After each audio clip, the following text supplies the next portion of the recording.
Like, when does self-stimulating behavior happen? What causes it? Yes. I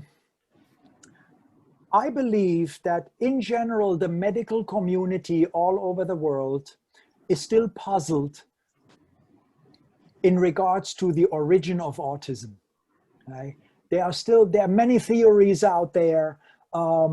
I have yet to come across a single theory that would explain to me, oh yes, this is the cause of autism, or this is the cause of the self-stimulating behaviors. What I can tell you, that a lot of parents report to me that children oftentimes develop quite normally for maybe the first 15, 18 months. And then sometimes they start losing their speech. They no longer listen to their name being called. The eye contact disappears. And then oftentimes a child gets innocently busy with a few toys. But then the parents notice, wow, they have now been playing with the same toys for the last 5 hours.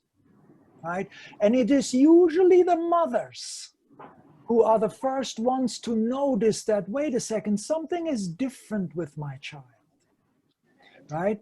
And so when the self-stimulating behaviors show up, and by the way, they can be physical behaviors, they can also be verbal repetitions, right? Where a child makes the same sound over and over again, where a child sings one song over and over again. A child that listens to the same song 100 times, a child who watches the same 2 minutes of a video over and over again. So it can show up in all these kind of colors, and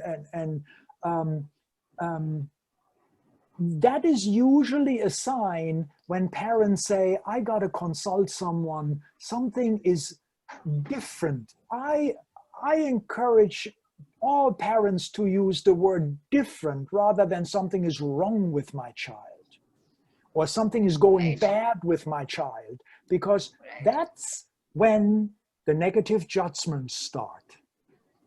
And then the child, of course, knows that when a father or a mother says, what's wrong with you? I told you, stop doing this. What's wrong with you? Can't you, do you see what I mean? And that's what actually then makes a child go deeper into their autistic bubble. Because that becomes the only tool left to them to protect themselves. Okay?